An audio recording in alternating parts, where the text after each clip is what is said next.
नमस्कार।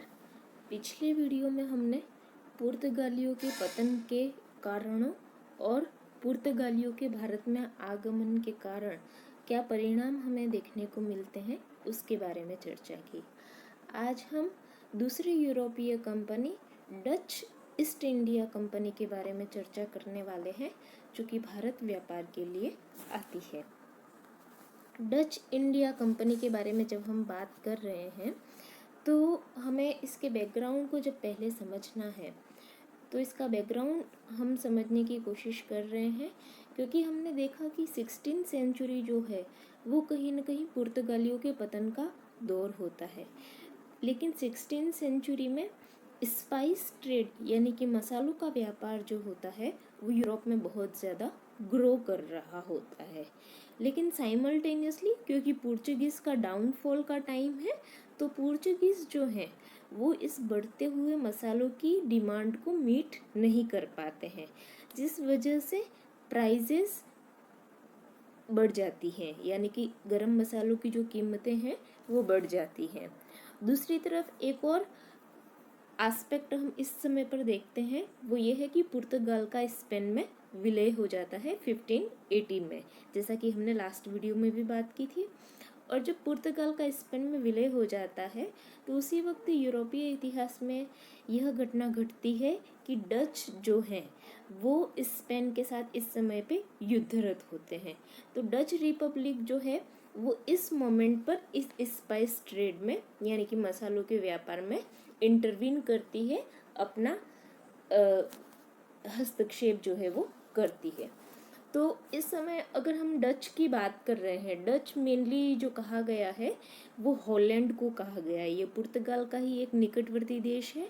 और हॉलैंड जो है, क्योंकि पुर्तगाल तो इस समय पर जो था उसकी सिचुएशन ये थी कि वो एशिया से या भारत से या अन्य एशियाई देशों से वो मसाले या अन्य चीज़ें जो है वो ला रहा था और उसका फिर यूरोप में निर्यात कर रहा था। लेकिन हॉलैंड जो है उसकी एक स्पेसिफिक कंडीशन है इस समय पे, वो एक तरीके से पुनः निर्यात केंद्र बना हुआ था। पुनः निर्यात केंद्र से तात्पर्य है कि जैसे वो पुर्तगाल से मसाले जो है वो खरीद रहा है और उनकी पुनः यूरोप के अन्य देशों को सप्लाई कर रहा है। तो हॉलैंड जो है वो इस समय पर एक तरीके से री एक्सपोर्ट ट्रेड या पुनः निर्यात व्यापार में संलग्न था। हॉलैंड के लिए या डचों के लिए ये कर पाना इसलिए भी पॉसिबल था क्योंकि इस समय पे वहाँ पर बहुत सारी व्यापारिक कंपनियों की स्थापना हुई थी। इसके अलावा वहाँ पे जैसे एक बैंक भी स्थापित किया गया था, एम्स्टर्डम, जो कि हॉलैंड की राजधानी थी वहाँ पर। तो इस वजह से वहाँ पे ज़्यादा कॉम्पिटिटिव एनवायरनमेंट था बहुत सारी व्यापारिक कंपनियों की स्थापना के कारण। और जैसा हमने कहा कि यह पुनः निर्यात व्यापार का केंद्र था, तो यहाँ पे एशिया की अनेक वस्तुओं की खुली और प्रतियोगी रूप में बिक्री की जाती थी। जबकि हमने पुर्तगालियों के रेफरेंस में देखा था कि वहाँ पर मसाले हैं चाहे या एशिया से आने वाली कोई भी चीज़ है, उसकी कीमत तय करने का कार्य पुर्तगाली शासक करते थे। तो इस वजह से उनकी रेट्स जो थी वो बहुत ज़्यादा हाई होती थी। तो गरम मसालों को छोड़कर जो दूसरी चीज़ें थी, जैसे कपड़े हो गए, नील हो गया, अफीम हो गया, तो इनकी कीमतें बढ़ जाने के कारण यूरोपियंस जो हैं वो इनको खरीदने में इंटरेस्टेड नहीं रहते थे। लेकिन डचों की प्रक्रिया जो है वो बिल्कुल अलग तरीके की थी। पुर्तगाल जो है वो इस समय पर पिछड़ता जाता है और बहुत सारे डच व्यापारी होते हैं, जैसे कि यहाँ पे हम नाम देख पा रहे हैं। एक नाम लिखा है हमने जॉन ह्यूगेन वैन लिंसशॉटेन, और एक नाम लिखा है जो बहुत ही इम्पोर्टेंट है, उस कॉर्नेलियस डी हाउटमैन का। तो ये दोनों जो व्यक्ति होते हैं, कॉर्नेलियस डी हाउटमैन और जॉन ह्यूगेन वॉन लिंसशॉटेन, ये दोनों बहुत सारे जो सीक्रेट पुर्तगीज ट्रेड रूट्स थे उनको उनकी जानकारी इकट्ठी करते हैं और एक अवसर उपलब्ध कराते हैं डचों के लिए कि वो किस तरीके से इस मसाला व्यापार में भाग ले सके। तो ये जो हाउटमैन है वो 1595 में पहुंचते हैं। कहाँ पर ये पहुंचते हैं? आपके बांटन नाम के स्थान पर। अब ये बांटन जो है वो इंडोनेशिया के जावा प्रायद्वीप पर स्थित है। तो हम इसको एक मैप से भी देख लेते हैं कि ये बांटन कहाँ पर स्थित है। ये मैप जो दर्शाया गया है यहाँ पे, तो इसमें हम देख पा रहे हैं यहाँ पर तो ये आपके इंडिया का मैप बना हुआ है। ये जो मैप है वो एक्चुअली इंडोनेशिया का मैप बना हुआ है, और इंडोनेशिया का ये जो फर्स्ट जो एरो किया हुआ आइलैंड है उसका नाम है सुमात्रा। ये सेकंड आइलैंड है जिसका नाम है जावा। तो जावा में यहाँ पर बांटम या बाटविया नाम का एक पोर्ट स्थित है जो कि काली मिर्च के व्यापार के लिए विशेष रूप से विख्यात था। तो डच जो है वो सबसे पहले कहाँ पहुँचते हैं, आपके बांटम नाम के इस जगह पे वो पहुँचते हैं, और यहाँ से वो अपने मसालों के व्यापार की शुरुआत जो है वो करते हैं।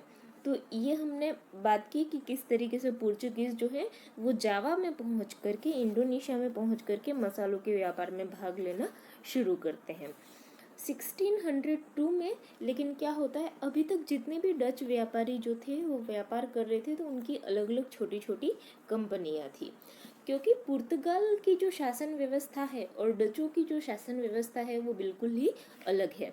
पुर्तगाल में केंद्रीकृत शासन प्रणाली है, एक राजा के हाथ में, एक शासक के हाथ में, वहाँ पर सारा कंट्रोल है। लेकिन डच इस समय तक एक पावरफुल राष्ट्रीय राज्य नहीं बन पाया था। इसकी केंद्रीय सरकार जो थी वो इस तरीके की शक्तिशाली नहीं थी, तो इस कारण बहुत सारी छोटी छोटी कंपनियां स्थापित हो गई थी, और इन छोटी छोटी कंपनियों को बाद में 1602 में मिला करके एक कंपनी बनाई गई, एक सिंगल कंपनी बनाई गई जिसका नाम रखा गया United east Indies company. United east Indies company जिसका नाम रखा गया, और जिसको एशिया से व्यापार करने के लिए एकाधिकार प्रदान किया गया, एक तरीके से मोनोपोली जो है वो प्रदान की गई। इस कंपनी को जो चार्टर इशू किया गया उसमें से 3 तरीके के अधिकार दिए गए। सबसे पहला अधिकार तो जो इसे दिया गया वो था बिल्ड फोर्ट्स, यानी कि किले बना सकते हैं अपनी सुरक्षा के लिए। दूसरा था मेंटेन आर्मीज, यानी कि आर्मी मेंटेन कर सकते हैं। और conclude treaties with Asian rulers, यानी कि एशिया के जितने भी शासक हैं उनके साथ ये संधि कर सकते हैं, सहयोग की या किसी भी तरीके की संधि ये कर सकते हैं। तो इस तरीके के जो अधिकार, ये 3 अधिकार इनको दिए गए थे, बहुत ही एक तरीके की रिवॉल्यूशनरी अधिकार दिए गए थे, क्योंकि पुर्तगालियों को अभी इस तरीके के अधिकार जो प्राप्त थे वो उन्हें शासक वर्ग से प्राप्त थे, जबकि ये जो अधिकार दिए जा रहे हैं वो एक कंपनी को दिए जा रहे हैं, यानी कि कंपनी ही एक तरीके का जो एडमिनिस्ट्रेटिव यूनिट है वो बन गया है, जो फोर्ट बना सकती है, जो आर्मी मेंटेन कर सकती है, और जो किसी शासक की तरह ही किसी एशिया के शासक के साथ वो ट्रीटी कर सकती है, यानी कि संधि कर सकती है। इसके अलावा इस कंपनी को 21 सालों के लिए अधिकार प्रदान किया गया था। ये जितने भी अधिकार थे वो उन्हें 21 साल के लिए प्रदान किए गए थे, जिसकी हर दशक के बाद, यानी कि हर 10 ईयर्स के बाद इस कंपनी की एक फाइनेंशियल अकाउंटिंग होनी थी। 10 वर्षों से पहले इनको कोई पूछने वाला नहीं था। तो इस तरीके के कुछ अधिकार इस कंपनी को दिए गए थे, और इस कंपनी का नाम रखा गया था VOC। ये जो मार्क आप देख पा रहे हैं वो इस कंपनी का ट्रेडमार्क था, और VOC की फुल फॉर्म है वेरेनिज ओस्ट इंडस्ट्री कैंपेगनी। ये डच नाम था। ये इसका इंग्लिश ट्रांसलेशन हम देखते हैं तो इसका इंग्लिश ट्रांसलेशन होता है यूनाइटेड ईस्ट इंडिया कंपनी। तो ये जो कंपनी है जो आपकी स्थापित होती है 1602 में ये स्थापित होती है, और भारत में ये 1759 ईस्वी तक कार्य करती है।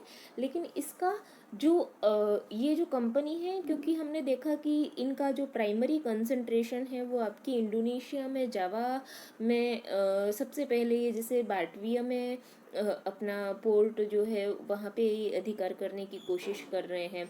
तो क्योंकि डच के बारे में जब हम बात कर रहे हैं तो हम देखेंगे कि इनका जो मेन इंटरेस्ट है वो गरम मसालों के व्यापार पर ज़्यादा है, तो इस वजह से इंडिया से भी ज़्यादा इम्पोर्टेंस ये जो पूर्वी एशियाई देश है, इंडोनेशिया जैसे देश है, इंडोनेशिया है, मलेशिया है, इनको ज़्यादा इम्पोर्टेंस देते हैं। तो भारत में तो इनकी उपस्थिति 1759 ईस्वी तक ही हमें देखने को मिलती है।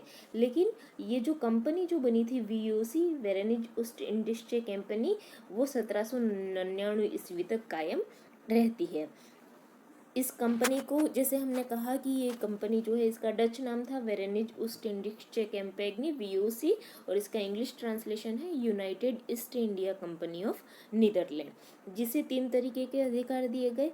ये वॉर कर सकते हैं, ट्रीटीज कर सकते हैं, यानी कि युद्ध और संधियाँ कर सकते हैं। इसके अलावा ये टेरिटरीज को, यानी कि कुछ एरियाज को ऑक्यूपाई कर सकते हैं और उनका फोर्टिफिकेशन, उनकी किलेबंदी कर सकते हैं, अपने किले बना सकते हैं, और कंडक्ट कॉमर्स यानी कि व्यापार कर सकते हैं। वो तो निश्चित तौर पर व्यापारिक कंपनी है। तो ये पहली इस तरीके की कंपनी थी जिसने स्टॉक्स इशू किए, क्योंकि जैसे हमने बात की कि हॉलैंड जो है, डच कंट्री जो है, वो इस समय पर एक सेंट्रल पावर वहाँ पर पावरफुल नहीं है। तो सरकार का जो स्ट्रक्चर है वो कंपनी के स्ट्रक्चर में भी शो हो रहा है। ये पहली ऐसी कंपनी होती है जो स्टॉक्स इशू करती है, यानी कि शेयर इशू करती है। इसके अपने शेयर होल्डर्स होते हैं, यानी कि ये सहभागिता के कॉन्सेप्ट पर बनाई गई कंपनी होती है। और ये ऐसी पहला फर्स्ट मेगा कॉरपोरेशन है जिसे वैसे गवर्नमेंटल पावर्स दिए गए हैं, यानी कि आंशिक सरकारी अधिकार इसे दिए गए हैं, क्योंकि वॉर करना, ट्रीटी करना, या किसी अन्य देश में जाकर के किसी टेरिटरी को ऑक्यूपाई करके वहाँ पर किलों का निर्माण करना, ये सब किसी पॉलिटिकल एंटिटी का कार्य हो सकता है।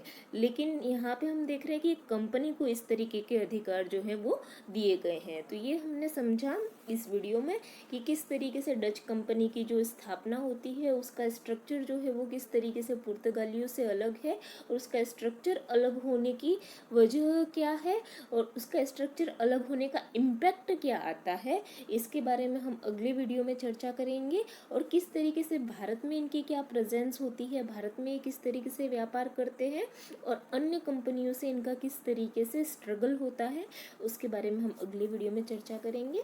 आज के लिए इतना ही। धन्यवाद।